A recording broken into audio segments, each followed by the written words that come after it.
Number 1 થી start કરશું. 1 ની અંદર વાત કરશું તો પહેલા મેં એક શબ્દ બોલી ગયો ને, એપ્લાઇડ મિકેનિક્સ. બરાબર, એ ડિપાર્ટમેન્ટ છે જેને આપણે હવે એન્જિનિયરિંગ મિકેનિક્સ તરીકે ઓળખીએ છીએ. બાકી તો વસ્તુ તો એની જ છે. મિકેનિક્સ કહેવાશે કે ને, પહેલા તો એ શું છે? બ્રાન્ચ કોની? સાયન્સની. બરાબર, સાયન્સની શું છે? બ્રાન્ચ. જેમ ગઈકાલે બી ચર્ચા કરી હતી ને, ત્યારે બી કીધું હતું કે અમુક વર્ડ છે હવે ઇંગ્લિશ ટુ ઇંગ્લિશ જ યાદ રાખશું. કદાચ તમને એમ થાય કે ગુજરાતીમાં લખવું છે તો આને લખશું આવી રીતે, યાદ આવી રીતે રાખશું કે મિકેનિક્સ એ સાયન્સની બ્રાન્ચ છે. ખ્યાલ આવ્યો? તો જ્યારે બી તમે લખો ત્યારે લખાશે ભલે ગુજરાતીમાં, પણ હશે તો એ વર્ડ ઇંગ્લિશના જ હશે. જેમ કે સાયન્સ છે, જેમ કે મિકેનિક્સ છે, તો એ વર્ડ તમારા કેવા હશે? એના ઇંગ્લિશના જ હશે. કહેવાનો મતલબ એટલે તો શું કરે છે? કોના ડીલ કોની સાથે કરે છે? Behaviour of body under the action of force. આ બોટલ છે ફોર એક્ઝામ્પલ. બોટલને હું કંઈક ધક્કો આપું છું, આમ ધક્કો આપું છું જો આમ ખસે છે, આમ ધક્કો આપું છું તો આમ ખસે છે, આમ આપીશ તો આમ ખસશે, આમ ફરાવીશ તો આમ ફરશે. તો મતલબ બોડી ઉપર કઈ ટાઈપનો લોડ આપું છું એ પ્રમાણે બોડી શું કરશે? એક્શન લેશે. કંઈક ને કંઈક શું આવશે? એના ઉપર એક્શન આવશે, અથવા તો એને કહીએ કે બોડી એનું વર્ક કરશે. આપણે એ જ વસ્તુને સમજવાની છે ને શીખવાની છે. અહીંયા જેટલી બી વાતો આવશે ને બધી આવશે ફોર્સિસ સાથે. કોની સાથે? ફોર્સ. ફોર્સને ગુજરાતીમાં કહેવાય બળ. કોની સાથે આવશે બધી વાતો? બળ સાથે. તો એ એન્જિનિયરિંગ મિકેનિક્સનો મતલબ શું? Practical application. કોની વાત? Practical application. ફોર એક્ઝામ્પલ કે આપણે આ જે જાય છે ઉપરથી, ઉપર જે જાય એને કહેવાય બીમ. શું કહેવાય? એને કહેવાય બીમ. હોરિઝોન્ટલ મેમ્બર હોય ને એને શું કહેવાય? બીમ. બીમની ઉપર હોય તમારી સ્લેબ. શું હોય? બીમ ઉપર રેસ્ટ કોણ થાય? સ્લેબ રેસ્ટ થાય. સ્લેબનો બધો વજન કોના ઉપર આવશે? બીમ ઉપર. બીમનો વજન ક્યાં જશે? કોલમ ઉપર જશે. ક્યાં જશે? કોલમ ઉપર જશે. તો આ શું થઈ ગયું? આખું મિકેનિઝમ થઈ ગયું. પહેલા સ્લેબનો લોડ ક્યાં ગયો? બીમ ઉપર ગયો. બીમનો લોડ ક્યાં ગયો? કોલમ ઉપર ગયો. અને કોલમ પછી ક્યાં જશે? ફૂટિંગમાં જશે. તો અલ્ટિમેટલી ઈ સોઇલને આપણે શું આપી દીધો? લોડ આપી દીધો. તો શું ટ્રાન્સફર ઓફ લોડ થઈ ગયું. તો પ્રેક્ટિકલ થઈ. ખાલી એવી વાતો ના કરી. હમણાં પહેલી વાત કરી તમે બોટલની વાત કરી કે આમ ફેરવું છું તો આમ થાય છે, દરવાજાને ખોલવું છું તો આમ થાય છે. પણ એ પ્રેક્ટિકલ વસ્તુ શું થઈ? જેમ કે અગર હું દરવાજાને ઓપન કરવો છે મને અહીંયા શું કરવું પડશે? બળ તો લગાડવું જ પડશે. તો એ જે બળની વાત છે, શું વાત છે? બળની વાત છે. અને પ્રેક્ટિકલ એપ્લિકેશનની જ્યાં જ્યાં વાત થાય અને પ્રેક્ટિકલ એપ્લિકેશન આવે ને તો એ વસ્તુ આવે એક પ્રિન્સિપલ, નિયમો. શું આવે? નિયમો. એટલે કે principles of mechanics to engineering problem. કયા પ્રોબ્લેમ? Engineering problem. કારણ કે સમજી લો વર્ષો પહેલા તો દરવાજા જ નતા. કોઈ કે પહેલા ચાલુ કર્યો હશે ને દરવાજા, શરૂઆત તો કોઈ કે કરી હશે. પંખો છે ફોર એક્ઝામ્પલ, અત્યારે નોમિનલ થઈ ગયો આપણા માટે. કોઈ કે તો ચાલુ કર્યો હશે દરવાજો. તો એ દરવાજાને પહેલા આપણે શું કર્યું હશે? રોટેટ કર્યો હશે. તો સિમિલરલી કોઈ કે પંખાને રોટેટ કર્યો હશે.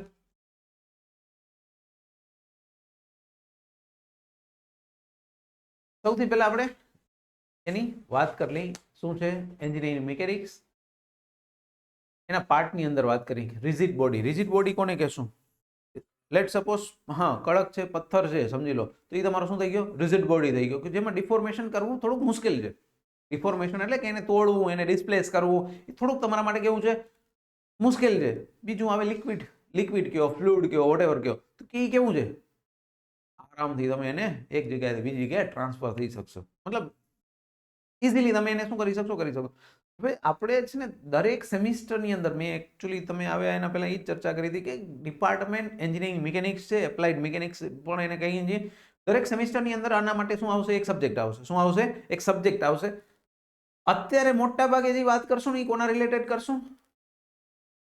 રિજિડ બોડીઝ માટે.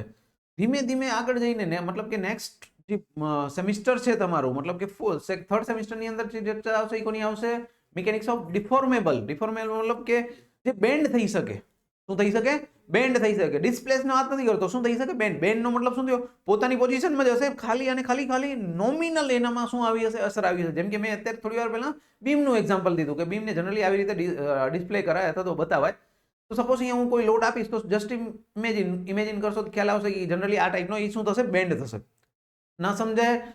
એક વસ્તુ સમજો કે આપણે ચાઈની ટપરી ઉપર બેઠા છીએ અને બાંકડો છે અથવા તો ખાલી એક પાટિયું નાખ્યું છે, બે બાજુ સમજી લો પથ્થર છે, બેસશો કોઈ બી વચ્ચે પર્સન બેસશે તો શું થશે? બેન્ડ થશે.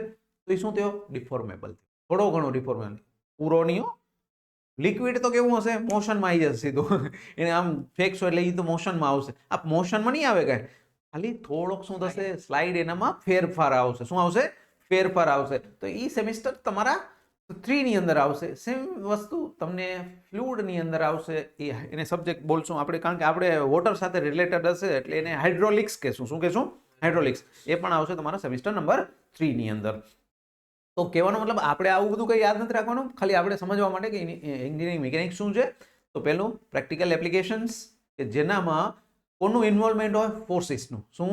ફોર્સ. કારણ કે હવે સમજી લો, હું બેઠો, બેન્ડ થયું, તો અલ્ટિમેટલી બેઠો મતલબ કે મારો જ લોડ આવ્યો ને. Load that means what what કંઈક ને કંઈક તો બળ આવ્યું એના ઉપર, લોડ આવ્યો, દેટ મીન્સ કંઈક એના ઉપર શું આવ્યો? ફોર્સ આવ્યો. ફોર્સ આવ્યો. એના પહેલાં તો એ બેન્ડ નહીં થાય, એના પહેલાં બેન્ડ નથી થયો, ફોર્સ આવ્યો એટલે બેન્ડ થઈ ગયો. દેટ મીન્સ શું? Application of force. અને એ એપ્લિકેશન ઓફ ફોર્સ અલગ અલગ પ્રકારના બોડી માટે થયું, તો એના નામ આપી દીધા સબ્જેક્ટ વાઇઝ અલગ અલગ. અત્યારે જે વાત કરશું એ કોની વાત કરશું? એન્જિનિયરિંગ મિકેનિક્સમાં કોની વાતો આવશે? રિજિડ બોડીની. કારણ કે હું અહીંયા જ્યારે બી વાત કરીશ કે એક ફોર્સ લાગે છે, તો એ ફોર્સ લાગશે આ રીતે લાગશે, કોઈ કામ લગાવશે, કોઈ કામ લગાવશે, બોડી ઉપર લગાવ્યા કરશે. જેમાં આપણે ખાલી અને ખાલી ફક્ત ને ફક્ત ચર્ચા એટલી જ કરશું કે બોડી છે એના ઉપર કંઈક લોડ લાગે છે, અલગ અલગ ફોર્સિસ સિસ્ટમ લાગતી હોય, તો આપણું કામ એટલું છે, એટલું જ સમજવાનું છે એની ટોટલ ઇફેક્ટ કેટલી બનશે. સમજી લો, એક પર્સન બેઠો તો કંઈક ઇફેક્ટ અલગ હશે, 2 પર્સન બેઠા તો ઇફેક્ટ અલગ હશે. ક્યારેક તો એક પર્સનમાં કાંઈ નહીં થાય ને, 2 પર્સનમાં કદાચ થોડોક બેન્ડ થશે, ત્રીજામાં કદાચ બેન્ડ થયો ન, કદાચ આપણે તારક મહેતા વાળા હાથીભાઈ બેસી ગયા તો બેન્ડ થઈને પૂરો થઈ જાય, કદાચ પોસિબિલિટીઝ ખરી ફેલિયર થાય એની.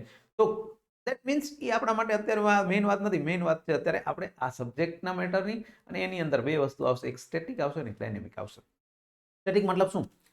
સમજી લો, હું 2 ને એક સાથે સમજાવું તો અગર મારી ઉપરની વોટર ટેન્ક છે, એની અંદર મેં વાલ્વ ચાલુ નથી કર્યો, તો પાણી અંદર જે ભરેલું છે તમારા ટેન્કની અંદર એ કેવો છે? Static condition. કેમ? કારણ કે કોઈ વેલોસિટી જ નથી એની. જેવો વાલ્વ ચાલુ કરીશ મોશનમાં આવશે, કારણ કે લિક્વિડ છે ને, શું છે? મોશનમાં આવશે. તો મોશનમાં આવ્યો, દેટ મીન્સ શું થઈ ગયો? ડાયનેમિક્સ થઈ ગયો. શું થઈ ગયો? ડાયનેમિક્સ થઈ ગયો. પહેલા આટલું ક્લિયર. એક સ્ટેટિક આવે છે, બીજો આવશે ડાયનેમિક. સ્ટેટિક મતલબ વેલોસિટી શું હશે? રેસ્ટ કન્ડિશનમાં હશે, મતલબ કે બોડી શું હશે? રેસ્ટ હશે. ફોર એક્ઝામ્પલ આવે થાય કે આપણે શું જરૂર છે એની? બ્રિજ છે, બ્રિજ ઉપર મારી લેટ સપોઝ ગાડી બંધ થઈ ગઈ, હું ઊભો રહ્યો, સ્ટેટિક કન્ડિશન. હવે તમે એમ કહો ના, બ્રિજ ઉપર તો ડાયનેમિક જ આવે. ના, ક્યારેક ગાડી બંધ થઈ જાય તો ઊભો તો રહેવું જ પડશે ને, તો સ્ટેટિક થઈ ગયો. ડાયનેમિક તો કન્ટિન્યુઅસ હશે પાછો.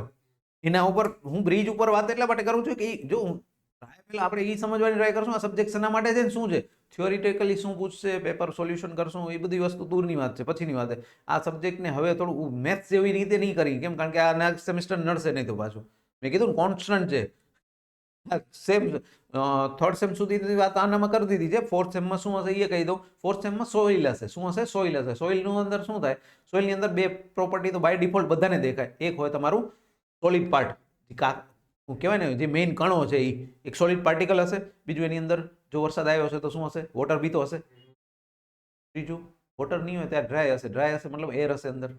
તો ત્યારે આપણે 3 કોમ્બિનેશન જોવાના છે, સોલિડ, લિક્વિડ અને એર. ખ્યાલ આવ્યો? તો 4th સેમિસ્ટરની અંદર એ વસ્તુ આવશે. તો આને છોડવાનું નથી જિંદગીમાં, છેટ સુધી હાલવાનું છે. એટલે પહેલા સમજવાની ટ્રાય કરજો શું પૂછાય છે, શું નથી પૂછાતું, એ બધી ચર્ચા કરશું જિંદગી. ઠીક છે? એક સ્ટેટિક આવ્યો ને એક ડાયનેમિક આવ્યો, બરાબર? હવે સમજી લો, હું ટેન્કની જ વાત શું કામ કરું છું. ટેન્કમાં પાણી છે ને અલગ અલગ વેથી આવતું હોય. એક વે હોઈ શકે તમારો નીચે તમે બોરવેલ કરેલો છે, એનામાંથી પાણી આવી શકે. બીજો ઓપ્શન શું હોય કે મ્યુનિસિપાલિટી તમને આપે. ત્રીજો ઓપ્શન કે ચાલ લેટ સપોઝ નર્મદા આપતે છે, પણ કોઈને એ ટેન્શન છે કે નર્મદાથી જ આવે છે, ક્યાંથી આવે છે, મારે ચેક કરવું છે. તો મતલબ મેં રિસ્પોન્સિબલ ફોર્સ જોયો ક્યાંથી આવે છે. શું જોયું? રિસ્પોન્સિબલ ફોર્સ જોયો. અને કોઈકને એવી છે મને શું ફેર પડે, ગમે એનું આવ્યું પાણી મારા ઘરમાં આવવું જોઈએ. તો અહીંયા 2 કેસ બન્યા. મોશનમાં છે ને 2 ઓપ્શન બન્યા. એક છે કે જેમાં ફોર્સ નોટ કન્સિડર્ડ, મતલબ ક્યાંથી આવે છે, શું કામ બ્રેક શું કામ લાગ્યા, મોશનમાં શું કામ આવ્યું. અગર એ મારા માટે મેટર નથી કરતો, મારા માટે મેટર શું કરે છે? એન્જિન ચાલુ થવું જોઈએ. વેલોસિટી, જો વેલોસિટી તો હશે જ આનામાં, એટલે મતલબ ઘરમાં પાણી આવવું જરૂરી છે. સ્ટેટિક કન્ડિશનમાં નહીં હાલે. આ વેલોસિટીમાં છે પાછા 2 ઓપ્શન આવ્યા. વેલોસિટી કોના કારણે આવી, મોશન કોના કારણે આવ્યું.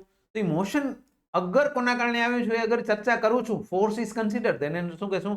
કાઇનેટિક્સ કહેશું. શું કહેશું? કાઇનેટિક્સ કહેશું. અને શું કહેશું? કાઇનેમેટિક્સ કહેશું. શું કહેશું? કાઇનેમેટિક્સ કહેશું. એટલું યાદ રહેશે. પેલા ખાલી નામ યાદ રાખજો, બાકી અંદર કંઈ ખાસ યાદ રાખવાની જરૂર નથી. હું પોતે કહીશ તમને, યાદ રાખવા જેવું આવશે, સમજાય ઓલે સોરી એક્ઝામ પર્પઝમાં વાત આવશે ત્યારે કહીશ તમને. ત્યાર પછી છે શબ્દ સ્પેસ. આપણે બધાને ખબર છે, બીજું કાંઈ નહીં તો કાંઈ નહીં, ક્યાંક તો સાંભળ્યું હશે સ્પેસ ટેકનોલોજી, 3D શું હે, એક્સ વાય ઝેડ 3 ડાયમેન્શનમાં અંદર તમે શું કરી શકો, ફરી હરી શકો. એ વાતો એટલા માટે આવશે કે સમજી લો, ફોર એક્ઝામ્પલ અત્યારે હું એક નોમિનલ સાથે વાત કરું. સમજી લો કોઈ એક ફોર્સ લાગે છે, એના માટે સમજવાની ટ્રાય કરો. આ એક્સ એક્સિસ છે સમજી લો, એક આ છે વાય એક્સિસ છે, અને ત્રીજી નીચે ડાઉનવર્ડ આવે છે. એ શું થઈ ગઈ? તમારી ઝેડ એક્સિસ થઈ ગઈ. કોઈ કોર્નરમાં આમ અહીંયાથી ફેંકે છે એક્ઝેક્ટ કોર્નરમાં, તો એ ત્રણ એક્સિસને અસર કરશે. હવે કોઈક સમજી લો અહીંયા જ ફેંકે છે, તો મતલબ ખાલી અને ખાલી આ એક એક્સિસને ફરક કરે છે. દેટ મીન્સ ફોર્સની પ્રોબેબિલિટી જેટલી વિચારશો ને એટલી જ તમારું શું કહેવાય ને એન્જિનિયરિંગ મિકેનિક્સ વર્ક કરશે. કારણ કે હું દરવાજાને ગમે એટલો અગર હું ખેંચું, અહીંયા નોર્મલ ફોર્સ લગાવ્યો ને તોય શું થયો? ખુલી ગયો. આમ કરું તો ગમે એટલો ફોર્સ લગાવી દરવાજો નીકળી જાય, પણ દરવાજો ખુલશે નહીં. આમ કારણ કે સામે ફોર્સ આવી ગયો, મતલબ કંઈક ને કંઈક આવી ગયો, તૂટી જશે કદાચ પણ ખુલશે તો નહીં. કારણ કે એના બીજા આકરા કેવી રીતે ફિક્સ કરેલા છે, એ રીતે ફિક્સ કરેલા છે. બીજું, પંખોને અગર કોઈ ઓઇલિંગ ન કર્યું, લુબ્રિકેટ ન કર્યું તો ગમે એટલો અહીંયાથી પાવર આપશો તો ઠક ઠક કરીને 2 આંટા કદાચ વધારે મારશે, પાછું 3જા આંટે બંધ થઈ જ જશે. તો મતલબ શું, દરેક ફોર્સિસ સિસ્ટમ પોતાની રીતે વર્ક કરશે. તો એ આગળ જઈને ટાઈપ ઓફ ફોર્સ શીખવાના છે. એટલા માટે સ્પેસની વાત કરે છે કે સ્પેસ કોને કહેવાય? It is a region which extend in all direction and contains everything in it.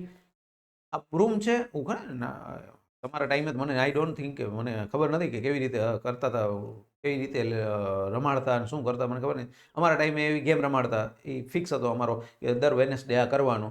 કલાક લઈ જતા કોઈ એક જગ્યાએ અને જોવાનું.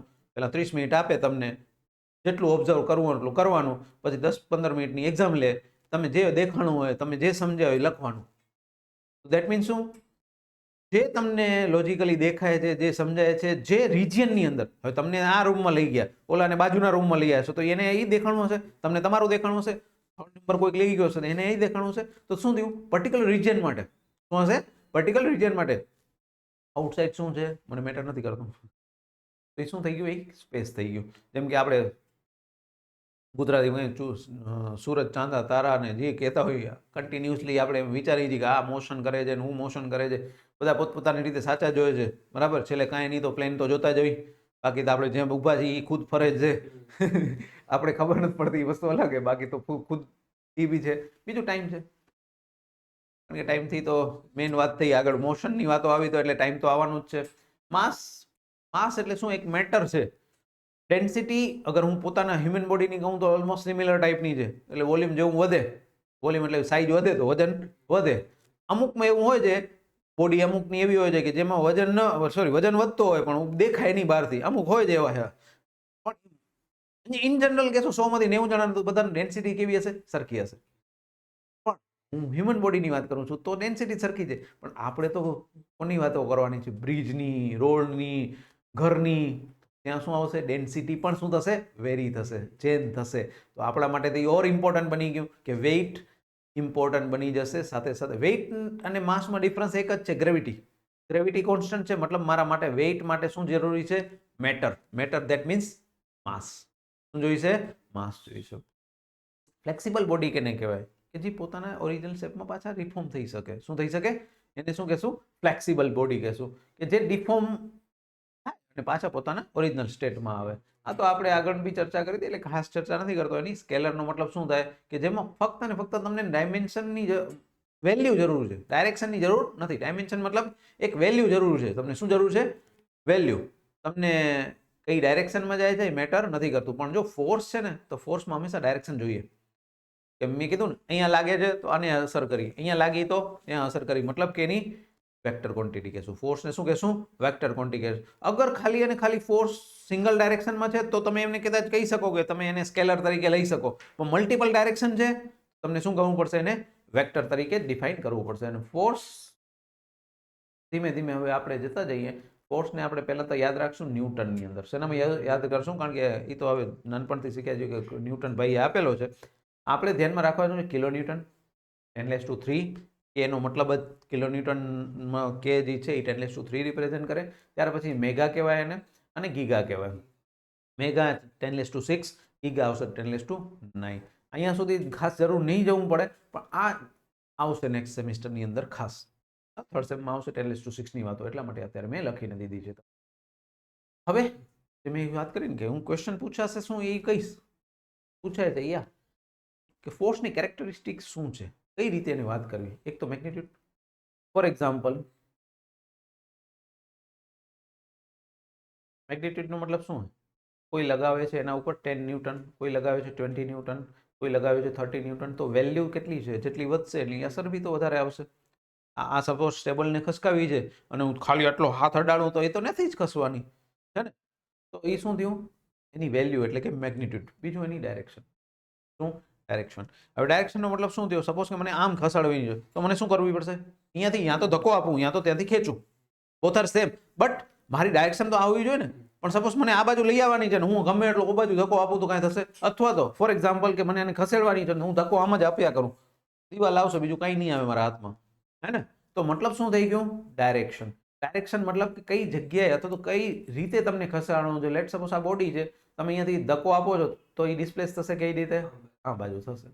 આ શું થઈ ગઈ તમારી? ડાયરેક્શન. ત્રીજું છે sense, type of force. Type of force મતલબ શું? મેં કીધું ને, એક જગ્યાએ પુલ લગાવ્યો અને બીજી જગ્યાએ પુશ. અને આપણે ટેકનિકલી શું કહેશું? એક છે ટેન્શન ને એક છે કમ્પ્રેશન. ટેકનિકલી શું કહેશું એને? દરવાજામાં પુલ અને પુશ જ આવશે જનરલી. શું આવશે? ત્યાં તો તમારો આ પુલ ને આ તમારો શું થયો? ધક્કો આપ્યો એટલે કે પુશ થયો. મતલબ ટેકનિકલી આપણા માટે એ શું હશે? એને કહેશું ટેન્સાઇલ અને કમ્પ્રેશન. કમ્પ્રેસિવ અથવા તો કમ્પ્રેશન. કઈ રીતે ડિફાઇન કરવું? તો લેટ સપોઝ એક બોડી છે, અગર તમને કોઈ આવી રીતે ફોર્સ આપે છે, ધેટ મીન્સ આ શું કર્યું કહેવાય? કમ્પ્રેસ કર્યું કહેવાય. શું કહેવાય? કમ્પ્રેસ. અગર કોઈ બોડી છે અને એની ડાયરેક્શન આ રીતે શો કરી છે, ધેટ મીન્સ શું છે? ટેન્શનમાં છે. કેવો છે? ટેન્શન છે. આ વસ્તુમાં હંમેશા ડાયમેન્શન્સ તમારું છે ને ટ્રાય થશે કેવું? રિડ્યુસ થવાનું. કેવું થશે? જ્યારે આમાં ડાયમેન્શન તમારું કેવું થશે? ઇન્ક્રીઝ થશે. કેમ? કારણ કે ખેંચો છો ને, રબરને ખેંચો છો તો રબર મોટી થાય છે ને, તો એનો મતલબ શું? એક્સટેન્શન થયું. શું થયું? એક્સટેન્શન મતલબ વધ્યું. પણ જ્યારે એ જ વસ્તુને કોઈ વસ્તુને કમ્પ્રેસ કરશો, દબાવશો, તો સ્પ્રિંગ છે, દબાવો છો તો શું થાય છે? તમારી રિડ્યુસ થશે ડાયમેન્શન. ત્રીજું છે પોઈન્ટ ઓફ એપ્લિકેશન. આ પોઈન્ટ ઓફ એપ્લિકેશન માટે તમારે કોઈ હાઇટેડ વસ્તુ હોય ને એને પકડવાની, તો તમને વધારે અસર આવશે. અધરવાઇઝ જો નોમિનલ સમજવું છે તો અહીંયા સમજી લઈએ. અગર અહીંયાથી બોટલને ફોર્સ આપીશ તો જનરલી આમ જતો રહેશે, પણ અહીંયા આપીશ તો ટિલ્ટ થઈ જાય છે. તો આ શું થઈ ગયું? એનું પોઈન્ટ ઓફ એપ્લિકેશન. શું થઈ ગયો? Point of application. અગર આને રોટેટ કરવો છે તો મને અહીંયા જ આપવું પડશે. અગર મને એને સ્લાઇડ કરવો છે તો મને ક્યાં આપવો પડશે? અહીંયાથી આપવો પડશે. તો મતલબ શું થઈ ગયું? Point of application. અગર એને શો કરવી છે તો શું થઈ ગયું? એક પોઈન્ટ ઓફ એપ્લિકેશન અહીંયા હોઈ શકે છે, બરાબર? આ શું થઈ ગયો તમારો? Point of application. આમાં જનરલી ટિલ્ટ થશે અથવા તો નમી જવાની શક્યતા રહેશે. જ્યારે અગર અહીંયા તમારો ફોર્સ હશે તો સ્લાઇડ થવાની શક્યતા હશે. આ બીજો એક પોઈન્ટ થઈ ગયો, પોઈન્ટ ઓફ એપ્લિકેશન. તો ફિગર સાથે જેવી રીતે તમારે બતાવવાનું છે જ્યારે બી લખો ત્યારે ખ્યાલ આવ્યો? પહેલા તો 4 પોઈન્ટ યાદ રહેવા જોઈએ. 4 કે 5 પોઈન્ટ છે, એ પોઈન્ટ યાદ રહી જાય તો પછી તો જે બોલ્યો છું, લખ્યો છું એ તમને યાદ હોવા જોઈએ. બીજું ઇફેક્ટ ઓફ ફોર્સ. આ તો આપણે ફિઝિક્સમાં બી ચર્ચા કરી હતી, પાછી અહીંયા ચર્ચા કરી લઈએ. Type of force, sorry, effect of ફોર્સની વાત કરીએ તો પહેલા શું કરશું? ડેફિનેશન એકચ્યુઅલી એની એ જ હતી ને. ત્યાં તો કોઈ મોશનમાં છે તો એને મોશનને રિડ્યુસ કરવું અથવા તો સ્ટોપ કરવું. કોઈ સ્ટોપ અવસ્થા છે તો એને મોશનમાં લઈ આવું અથવા તો મોશનની કોન્સ્ટન્ટ રાખવું. આ જ મેઇન આવે એમાં. તો એ જ વસ્તુની વાત કરી. જો change in state or rest or in motion, મતલબ શું કર્યું? રેસ્ટમાં છે તો મોશનમાં લઈ આવ્યો, મોશનમાં છે તો રેસ્ટમાં લઈ આવ્યો. એક્સેલરેટ ઓર રેસ્ટ, મતલબ ત્યાં તો એને હું શું કરું? ધક્કો આપું છું. આ રીટ્રેડ મતલબ કે એને બ્રેક મારવા. શું મારવા? બ્રેક મારવા. એક્સેલરેશનનો મતલબ શું થયું? સ્પીડ વધારવી, સ્પીડને ઇન્ક્રીઝ કરવી. આ ઇન્ક્રીઝ કરીને આ શું કરશે? ડિક્રીઝ કરશે. શું કરશે? ડિક્રીઝ. રિટાર્ડર કહેવાય એને, તો રિટાર્ડ કહીએ એને. Change its shape and size. શું કરી શકો? કારણ કે એકદમ પથ્થરને બે, આપણે ખબર એક એક્ઝામ્પલ બી આવ્યો હતો, 5 કિલોન્યુટન કે 10 કિલોન્યુટન કંઈ હતો, કે ફેંક્યો તો 2 ટુકડા થઈ ગયા, બરાબર? એને આપણે માસ ઓફ કન્ઝર્વેશનની વાતો જે ગઈ હતી, વેગમાન કહેતા ગુજરાતીમાં એને, બરાબર? Momentum, m × v. તો ત્યાં એ જ વાત કરતા હતા કે શું કરશું, બે ટુકડા થઈ ગયા તો બેની વેલોસિટી કંઈક અલગ હશે, બેનો માસ તમારો શું હશે, અલગ હશે. Turn or rotate it, force લગાવ્યો તો મેં શું કર્યું, બંધ ખુલ્લું છું તો અલ્ટિમેટલી તો એ ટર્નિંગ જ છે ને. Then keep it in equilibrium, constant સ્પીડે જવું છે તો પણ તમને શું કરવું પડશે, એક્સેલરેશન કોન્સ્ટન્ટ દબાવીને રાખવું પડશે, સેમ કોન્સ્ટન્ટ. અગર તમે છોડી દેશો તો શું થઈ જશે, ગાડીની સ્પીડ લો થઈ જશે, અને જો બ્રેક લગાવે તો સાવ જતી રહેશે. મેઇન પૂછાશે એ તમને કહેતો આવું છું, જે યાદ કરવાનું છે એ તો કરવાનું જ છે. ખાસ તો એના ક્લાસિફિકેશન્સ, હવે ક્લાસિફિકેશનમાં ધ્યાન ખાલી એટલું જ રાખશું. શબ્દને સમજશો ને તો આખું યાદ નહીં રાખવું પડે, એ ચાહે ગુજરાતી હોય ચાહે ઇંગ્લિશ હોય.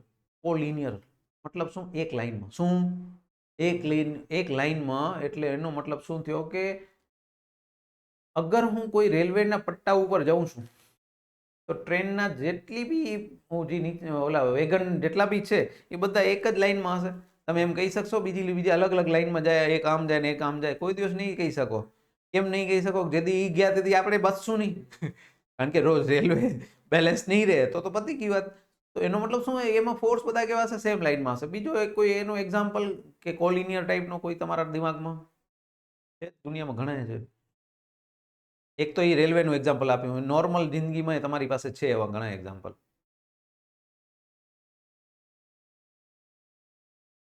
પણ તો પ્લેન બી તો શું હે કે ભલે એનું અલાઇનમેન્ટ આપેલું, લેટિટ્યુડ ડિપાર્ચર સોરી લેટિટ્યુડ ને લોંગિટ્યુડ આપેલા હોય, પણ તમે સ્લાઇડ તો કરી જ શકો ને, કદાચ સ્લાઇડ કરી શકો. પણ ક્યાં ના થાય, તમારું 4 વ્હીલર છે યા 2 વ્હીલર છે, આગળનું જે વ્હીલ છે એ જ મોશનમાં પાછળનું વ્હીલ હાલવું જ છે ને, એ જદી ખસી ગયું તો એ પાછું આપણું જિંદગી જતી રહી ને. તો શું થયું, વન સેકન્ડ, એ કેવું થઈ ગયું તમારું, સેમ લિનિયર વ્યવસ્થા શું થઈ ગઈ, લિનિયર કન્ડિશન થઈ ગઈ. બીજું છે નોન લિનિયર આવશે, નોન લિનિયર, ભૂલથી લખાઈ ગયું. તો કેવું હશે, ડિફરન્ટ પોઈન્ટ્સ. શું હશે, ડિફરન્ટ. મતલબ ફોર એક્ઝામ્પલ કોઈ એમ કહું છું, એક ઓલો વરસાદ છે, ફોર એક્ઝામ્પલ બારિશ છે તો વરસાદ છે, એક પોઈન્ટ આવ્યો, જરૂરી નથી સેકન્ડ પોઈન્ટ એના ઉપર જ આવે.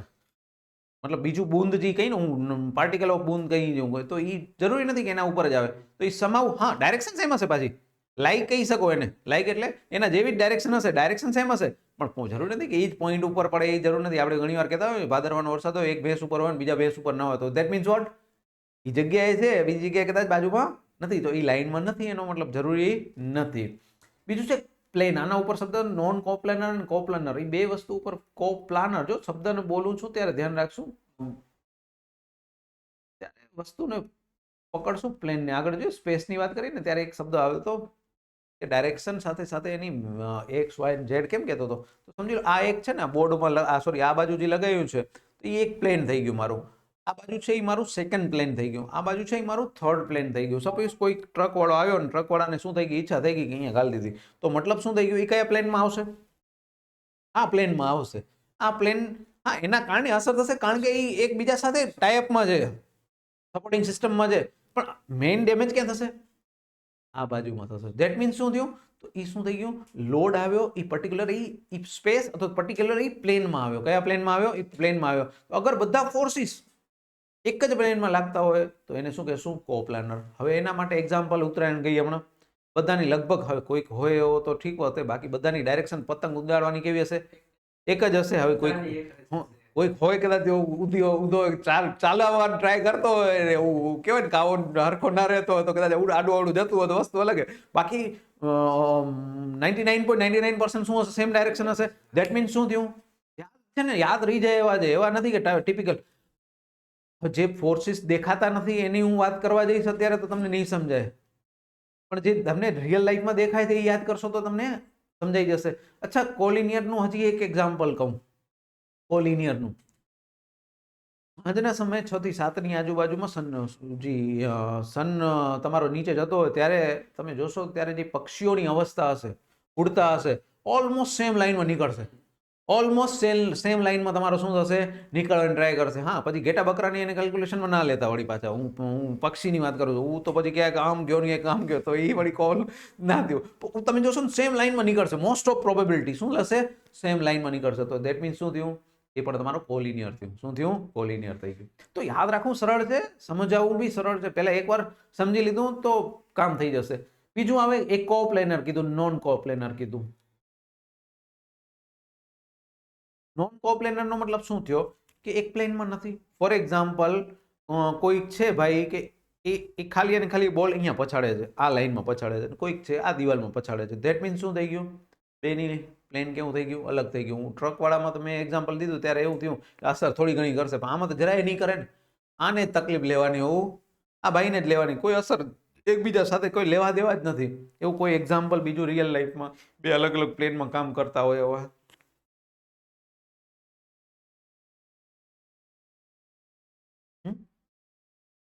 તમારા સામે જ છે પંખો છે, એ ક્યાં સ્લેબમાં લાગે છે? અલગ જ પ્લેન છે ને, એને કોઈ લેવા દેવા ખરું નીચે સાથે? ઈ છે લે સમાવું બધો લોડ પાછો નીચે જ આવે છે, એ વસ્તુ અલગ છે. પણ અત્યારે આ ટ્યુબલાઇટનો વજન કેના ઉપર આવ્યો? આ પ્લેન ઉપર. પંખાનો એ પ્લેન ઉપર આવ્યો, કોઈ લેવા દેવા જ નથી. જિંદગીમાં જામ એક્ઝામ્પલ મળશે, એ તો કહું છું જામ એક્ઝામ્પલ. એટલે રિયલમાં તો પછી યાર તમે બધા કોપ્લેનર છો, એક જ પ્લેનમાં લાગો છો. હું છું, તમે છો, ગમે તે બધા લાગે છે ક્યાં ડાઉનલોડ. એટલે કોપ્લેનર એટલે કે સેમ લાઈનમાં જ આવે છે. તો સમજવાનું સરળ છે. પછી છે પેરેલલ. પેરેલલનો મેં એક્ઝામ્પલ ઓલરેડી કીધો. રેન જે આવશે એ આવશે તો કેવી નીચે તરફ જ આવે છે. હા એવું કીધું કે એક પોઈન્ટ અહીંયા પડે, એક બૂંદ અહીંયા પડે, પણ આવશે તો નીચે જ. કોઈ દી એમ તો નહીં હોય રિવર સોરી વરસાદ ઉપર ગયો. હા હવે એમ કહું અનલાઇક પેરેલલ. લાઇક પેરેલલ કહેવાય. એક પેરેલલમાં બે ઓપ્શન આવે, એક લાઇક પેરેલલ અને બીજો આવે અનલાઇક પેરેલલ. અનલાઇક અને લાઇક બે ભેગા થાય એવું ઓપ્શન ક્યાં?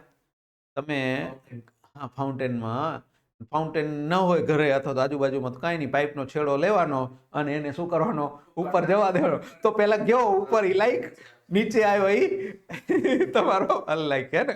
તો યાદ રાખવું છે, ખરેખર બહુ સરળ છે. તમે એને હું એને પછી જ્યારે આપણે બીમની વાતો આવશે, બીમ અને કોલમની વાતો આવશે, ત્યારે હું એને પ્રેક્ટિકલી જે બીમ અને કોલમમાં લાગુ પડતો હશે ત્યારે એની રીતે વાત કરીશ. પણ અત્યારે પહેલા હવે મને ખબર છે સેકન્ડ સેમમાં કંઈ હવે દુનિયામાં એટલું બધું હોય નહીં કે એને ખબર હોય બીમમાં શું સળિયા જાય ને કોલમમાં શું સળિયા જાય ને કેમ જાય, એ તો ન જ ખબર હોય એને. પણ આ તો ખબર પડે ને કે ફુવારો નાખવું છું તો ઉપર ક્યાં જાય નીચે ક્યાં જાય, કંઈક સમજવા માટે કામ આવે એટલા માટેની વાતો છે. બીજું છે કોમ્બિનેશનની વાત આવી. કોમ્બિનેશન મતલબ શું થયો? કોનકરન્ટ એટલે એક જ પોઈન્ટ ઉપર, અને નોન કોનકરન્ટ મતલબ નોન પેરેલલ મતલબ શું? ન તો એકબીજાને મેચ થતા હોય અને ન તો એકબીજાને પેરેલલ હોય. મતલબ કે એની ડાયરેક્શન બી અલગ હશે. પેરેલલનો મતલબ શું? એક ડાયરેક્શન હોય. જેમ કે હું પટ્ટા કીધા તો પટ્ટાની ડાયરેક્શન તો એક જ હોય. કોઈ દી એમ તો અગર વળતો હશે આ તો આ વળતો જ હશે સેમ, કારણ કે બે વચ્ચે ડિસ્ટન્સ સરખું જ રહેશે. તો એ શું થઈ ગયો? પેરેલલ થઈ ગયો. પણ જો એમ કે છે કોઈ કે નોન કોનકરન્ટ ને નોન પેરેલલ મતલબ શું ગયો? ન તો મેચ થશે ક્યાંય ન તો એકબીજાને પેરેલલ હશે. ફોર એક્ઝામ્પલ એના માટે કોઈ કે સોરી કઈ કન્ડિશન કહી શકાય નોન કોનકરન્ટ અને નોન પેરેલલ માટે? કઈ કન્ડિશન કહી શકાય? કોઈ એક ફોર્સ અહીંયાથી નીકળ્યો છે, બરાબર, અને કોઈ એક ફોર્સ છે એવી રીતે છે કે અહીંયાથી નીકળ્યો છે, તો કે આ બે એકબીજાને કોઈ મેચ જ નહીં કરે. હા પણ એ ક્યારેક ક્યારેક તો થઈ યાર ને ભેગા ક્યારેક ક્યારેક થઈ યાર થવા તો ન જ જોઈએ, ફસાલા થઈ જાય. શું કરે એમાં જિંદગી ઘણાની તકલીફ આવી જાય. બાકી આ એ જે વસ્તુ સમજાવી એ જ વસ્તુ છે કે પ્લેનનો મતલબ શું થયો કે આ બધા એક જ પ્લેનમાં આવી ગયા. હવે અગર હું એમ કહું F1 અહીંયાથી વાત કરું, F2 અને F3 કેવા છે? સેમ પ્લેન છે, તો એ કોપ્લાનર થઈ ગયા. નોન કોપ્લાનરમાં કેમ કહેવાય કે F1 F4 અને F5 કેવા છે? નોન કોપ્લાનર છે.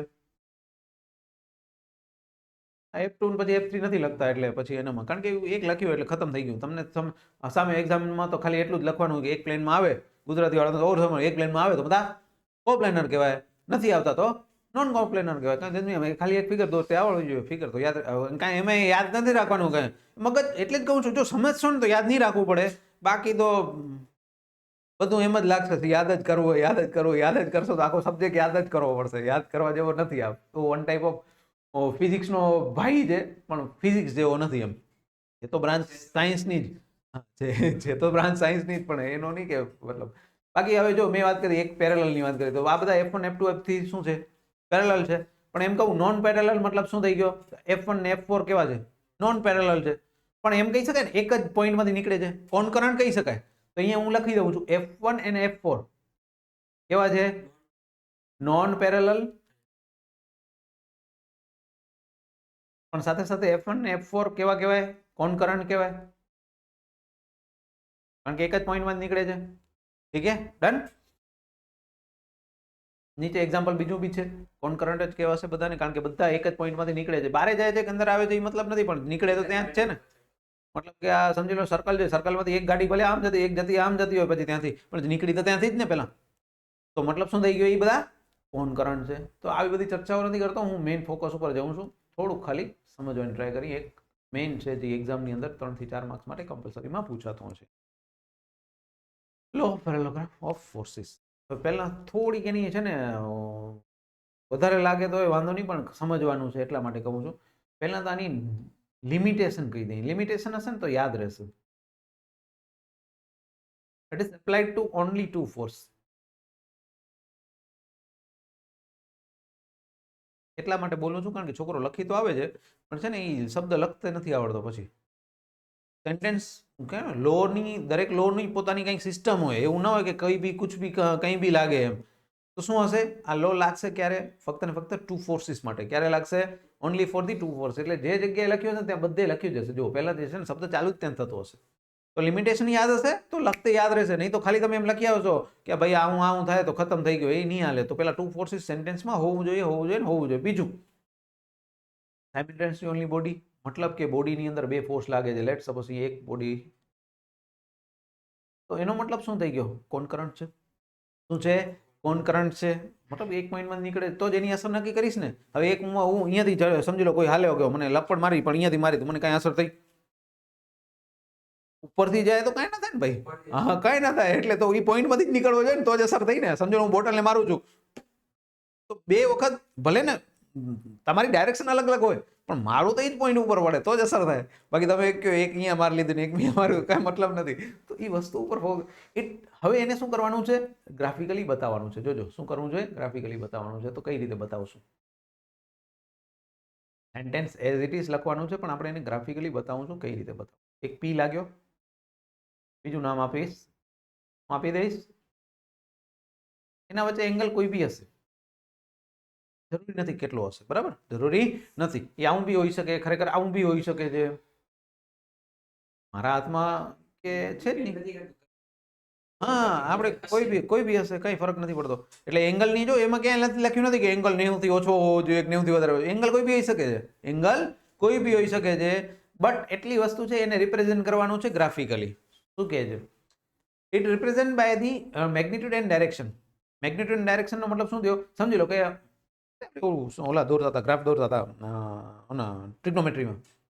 કે લેતા ઉપર 1 સેન્ટીમીટર ઇઝ ઇક્વલ ટુ આટલા, 1 સેન્ટીમીટર આટલા, થીટાનો 30 ડિગ્રી લેતા અને ઓલાની 0.1 લેતા વાય એક્સિસમાં, હે ને. દેટ મીન્સ શું, માપીને લીધા હતા ને. તો અહીંયા શું સમજી લો 100 ન્યૂટન છે. તો 100 ન્યૂટન છે તો હું ડાયરેક્ટ લઈશ કે 1 સેન્ટીમીટર એટલે 10 ન્યૂટન. તો હું શું કરીશ, આ 10 ની લાઈન લઈશ. આ સમજી લો 50 હતું, હું કેટલી લઈશ, 5 ની લાઈન લઈશ. તો મેં શું વિથ રિસ્પેક્ટ ટુ સ્કેલ મેં ડ્રો કર્યું. શું કર્યું, with respect to scale draw કર્યું. હવે શું કહે છે, ટુ એડજસ્ટન્ટ સાઇડ ઓફ અ પેરેલોગ્રામ. પેરેલોગ્રામનો મતલબ શું થાય, એનો મતલબ એવો થાય આને પેરેલલ, ના પેરેલલ, આને પેરેલલ. પી ને પેરેલલ ક્યાંથી થાય, આ પી ને પેરેલલ પતંગ જેવો બનશે સાદી ભાષામાં. હા, હવે આ ક્યુ ને પેરેલલ, આ રેડ કલર શો કરું છું એ શું છે, એ પેરેલલ હશે એકબીજાને. શું હશે, પેરેલલ હશે. મતલબ આ જેટલો ક્યુ હશે અહીંયા, એટલો ક્યુ કેટલો હશે અહીંયા હશે. આ જેટલો પી છે એટલો શું હશે, અહીંયા પી હશે. આટલું ખ્યાલ છે, ડન આટલું. ત્યાર પછી then the diagonal of this parallelogram, એટલે આજી વચ્ચે બને ને તમારો, આજી બન્યો ને તમારો, આજી બન્યો, એ તમારો શો કરશે રિઝલ્ટન્ટ. શું કરશે, રિઝલ્ટન્ટ નો મતલબ શું, પરિણામી. પરિણામી મતલબ શું, મેં એકવાર હણ્યું અહીંયાથી, એકવાર હણ્યું અહીંયાથી, તો એની અસર શું થઈ, ચેક કરવાનું. એનું ચેક કરવાનું મતલબ એનું રિઝલ્ટન્ટ આવ્યો. એ શું આવ્યો, રિઝલ્ટન્ટ, પરિણામી. હવે ઘણી વાર શું થયું, હવે આ ટેબલ છે ફોર એક્ઝામ્પલ. આ તો ટેબલને તો ખસકાવી નહીં શકું અત્યારે, તો હાવ નહીં ખસકાવી શકું. બોટલને સમજી લો મેં એકવાર ધક્કો આપ્યો, આટલો ખસક્યો, બીજી વાર આમથી ધક્કો આપી દીધો, પાછો મૂળ સ્થિતિમાં આવી ગયો ને. તો મતલબ પરિણામી શું થયું, 0 થઈ ગયું. કેમ, કારણ કે એક વખત તમે આમ દગાવ્યું ને એક તમે આમ દગાવ્યું. ફોર એક્ઝામ્પલ તરીકે અહીંયા બતાવું કે એક તમે પી આમ દોરાવ્યું, બીજી આમ દોરાવ્યું, તો પરિણામી શું થયું, છેલ્લે 0 થઈ ગયું ને.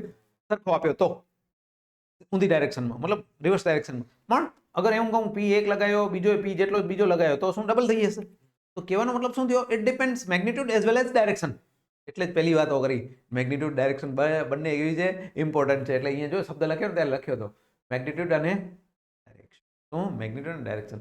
Than intersection of these two forces represent the resultant force in magnitude as well as in direction. મતલબ કે r ને માપી લેવાનો. શું કરવાનો? માપી લેવાનો. લેટ સપોઝ 7.5 આવ્યો તો મતલબ આપણે સ્કેલ કેટલો લીધો હતો? 10 લીધો હતો તો 7.5 into 10 કરશો એટલે 75 તમારો શું આવી ગયો? રિઝલ્ટન્ટ. શું આવી ગયો? રિઝલ્ટન્ટ કેટલો આવ્યો? 75. ફોર એક્ઝામ્પલ તરીકે કહું છું, જરૂર નથી કે એ તો મેં રેન્ડમ વેલ્યુ કહું છું, એ તો ડિપેન્ડ કરશે એંગલ ઉપર. એંગલ સમજી લો કે તમારો આ બાજુ હશે તો એ વધશે અને આ બાજુ આવ્યો તો ઘટશે બી ખરું. કેમ? કારણ કે અસર તમે શું આપો છો? નેગેટિવ આપો છો. હવે મેઇન વાત છે, કારણ કે આને ડેરિવેશન બી તો કરવાનું છે, આનું ઇક્વેશન તારવવાનું છે, આનું ઇક્વેશન લઈને આવવાનું છે. ડેરિવેશન કરો થોડુંક જોઈએ. 90 એંગલ બનાવું છું. આ એંગલ થીટા હશે તો આ પણ તો કેવો હશે? થીટા જ હશે ને, કારણ કે એ પેરેલલ તો છે. એનો મતલબ જ એ છે ને. એક વસ્તુ સમજાવું થોડુંક પહેલા. કોઈ પણ ઇન્ક્લિનેશન ઉપર આવશે ને, કોઈ પણ ઇન્ક્લિનેશન ઉપર વસ્તુને ધ્યાન રાખજો, થીટા ઉપર આવે ને એના બે પાર્ટ બનશે. આજ પછી જ્યારે બી વાત કરીશ તો બે પાર્ટ બનશે, એક વર્ટિકલ કમ્પોનન્ટ અને એક હોરિઝોન્ટલ કમ્પોનન્ટ. લેટ સપોઝ અત્યારે આ ક્યુ છે તો હું ક્યુ લખું છું. શું લખું છું? ક્યુ.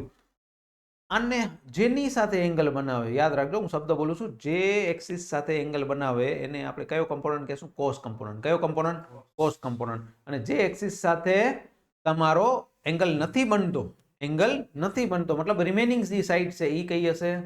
Sine theta. શબ્દ બોલું છું ઉપર ધ્યાન આપજો. દરેક જગ્યાએ હું એવું જે ફરીથી કહું છું, બોલ્યો નથી હું કે એક્સ એક્સિસમાં કોસ આવશે અને વાયમાં સાઇન આવશે, હું નથી બોલતો, ફરીથી બોલું છું. જે એક્સિસ સાથે એંગલ બનાવશે, સપોઝ ક્યારે, અત્યારે તો જરૂર નથી પણ આગળ છે ને મને ખબર છે એટલે હું રિપીટેડલી બોલું છું, આગળ જે દાખલાઓ આવશે ને એમાં આવું આવશે કે સર એંગલ છે ને તમને અહીંયાથી આપ્યો હશે, આવો આપ્યો હશે, તો ત્યારે ધ્યાન રાખશું કે આ આપણો શું બની હશે? કોસ બની હશે ને આ આપણો શું બની હશે? સાઇન બની જશે. ધ્યાન રાખશું. એટલે કહું છું, ફરીને બોલું છું, હોરિઝોન્ટલ, વર્ટિકલ, એક્સ ને વાય એવું યાદ નથી રાખતું. હા, જેની સાથે એંગલ બનાવે એ જ એક્સિસ મારી શું બનશે? કોસ. બાકીની આપને આપ બની ગઈ ને સાઇન. બીજો તો ઓપ્શન શું હોય? કોસ ને સાઇનમાં બે તો ઓપ્શન છે. આમાં કઈ ટ્રિગ્નોમેટ્રી યાદ કરવાની જરૂર નથી. બાકી કોઈ ટ્રિગ્નોમેટ્રીમાં એવું જ હતું. અગર તમે મને શું ઇંગ્લિશમાં એ યાદ નહીં હોય પણ હું તમને છતાં યાદ કરાવું એ વસ્તુને. અગર અહીંયા થીટા હોય, લેટ સપોઝ આ આર છે, આ અગર એક્સ છે, આ વાય છે, તો કોસ થીટા શું થતું હતું? કોસ થીટા એવું થતું x by r. X by r થાય સાહેબ, ટેન થીટા થાય x by y, y by x થાય. સાઇન થીટા એ બી ટેન થીટા થાય અને ટેન થીટામાં વાય બાય એક્સ આવે. પણ કહેવાનો મતલબ મારો શું છે અત્યારે કે એક્સ બાય આર થતું. ધેટ મીન્સ શું થયું કે વાત આવી કોસ થીટાની, જ્યારે એક્સ ની વાત આવી તો એક્સ છે એ કઈ છે? પોતાની સાથે જે એંગલ બનાવી ને. સાઇનમાં શું આવતો? હા, સાઇનમાં શું આવે છે? સામેની ફ્રન્ટ સાઈડ જે વાય આવી, વાય બાય આર આવતો. ત્યાં શું આવતો? વાય બાય આર આવતો. ઠીક છે? તો કહેવાનો મતલબ એ જ છે, ધ્યાન હંમેશા એ રાખશું. એટલે જ હું શબ્દ ફરી રિપીટેડલી બોલીશ. જે એક્સિસ સાથે એંગલ બનાવે, ફરીથી બોલીશ, શું? જે એક્સિસ સાથે બનાવે એને શું કહેશું? કોસ. બાકીનો ધ્યાન રાખશું એ વસ્તુને. ઠીક છે? અત્યારે તો આ કયો બનશે? ક્યુ સાઇન થીટા બનશે અને આ કયો બનશે? ક્યુ કોસ થીટા. કારણ કે થીટા અહીંયા બન્યો ને એટલે. આટલું ક્લિયર છે? પેલા અહીંયા એક એંગલ નામ આપી દઉં. શું આપી દઉં છું? નામ શું આપું છું? આલ્ફા. અહીંયા થીટા તો ઓલરેડી આપ્યો છે, પી અને ક્યુ વચ્ચે છે અને આ છે એ પી અને આર વચ્ચે છે. તો મને શું જોઈએ છે? મેગ્નિટ્યુડ અને ડાયરેક્શન. શું જોઈએ છે? મેગ્નિટ્યુડ અને ડાયરેક્શન. નામ આપી દઉં ઓ. આ કોઈ બી નામ આપો, એમાં કઈ ફરક પડતો નથી. સી ડી ગમે એ આપો, કઈ બરાબર, ગમે એ આપો, કોઈ ફરક પડતો નથી. પણ મને એક ટ્રાયંગલ તમે જુઓ ખાલી, ઓ બી સી. ખાલી ટ્રાયંગલ એક ઓબીસી જુઓ, કારણ કે એમાં 90 છે, 90 એંગલ બને છે. અને 90 બને તો પાયથાગોરસ કામ આવે. આવે કે ના આવે? ધેટ મીન્સ શું થાય? ઓબી નો square is equal to BC નો સ્ક્વેર પ્લસ ઓસી નો સ્ક્વેર થાય. બરાબર? આ પ્લસ આ નો square that equal to R square થાય. થાય આટલું ક્લિયર? આપણે એકચ્યુઅલી આર સ્ક્વેર જ જોઈએ છે ને. બીસી કેટલા છે પહેલા જોઈએ. બી થી સી કેટલા છે? ક્યુ સાઇન થીટા છે.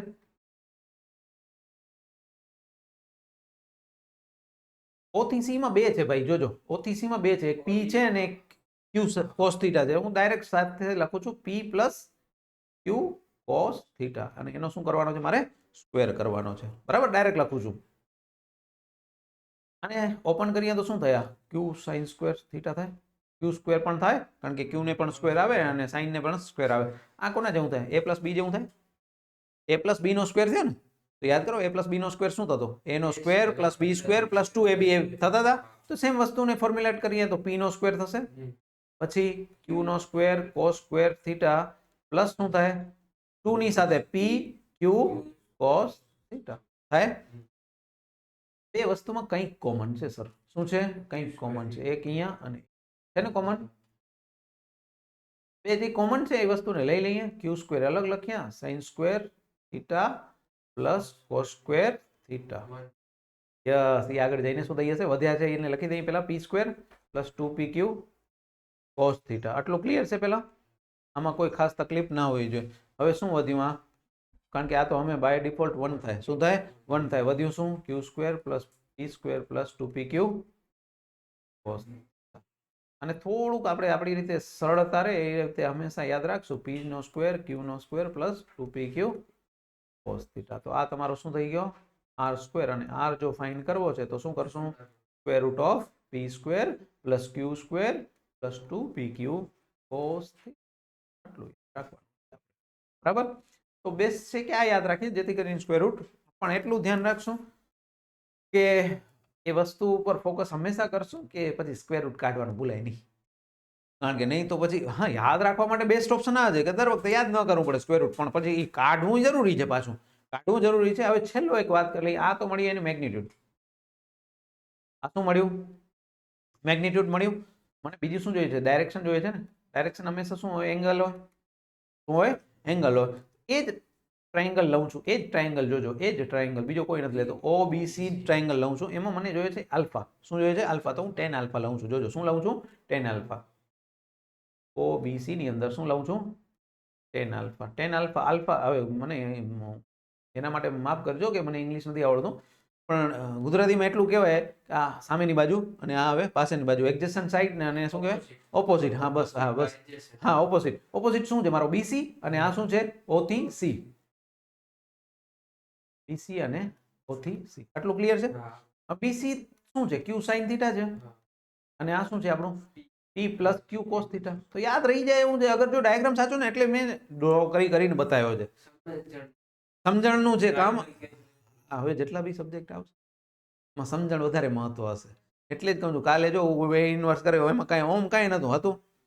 લોંગ બનશે, ગોખવા જેવું કાંઈ નથી એમાં, કાંઈ નતું. કહેવાનો મતલબ એ જ છે કે દરેક પોઈન્ટ આવશે ને અહીંયા હવે આવશે ને શું આવશે. એટલે જ હું પાછો કહું છું કેમિસ્ટ્રીમાં એ જ થશે. અગર થોડુંક બી મગજ વાપરશો ને, થોડુંક, બહુ ઓલું નથી કે એવું H2SO4 ક્યાંથી બન્યું ને આપણે એવું કાંઈ નથી મગજ. કારણ કે આપણે સબ્જેક્ટ બધા છે એન્જિનિયરિંગના રિસ્પેક્ટમાં છે. જ્યારે હું તમે 8, 9, 10માં ભણતા હોય ત્યારે એ કેના રિલેટેડ હોય બધું આવે એનામાં. એને કાંઈ લેવા દેવા નથી એન્જિનિયરિંગ પ્રોસ્પેક્ટને. એપ્લિકેશન પાર્ટ હતો જ નહીં ત્યાં. હવે જે છે એ બધો કયો પાર્ટ છે? એપ્લિકેશન પાર્ટ છે. તો બે વસ્તુ તમારે ઘરે કામ કરવાનું છે. એક તો જે મેં 2-3 ક્વેશ્ચન કીધા એ છતાં યાદ કરાવી દઉં કયા કયા ક્વેશ્ચન કીધા. એક, કેરેક્ટરિસ્ટિક ઓફ ફોર્સ.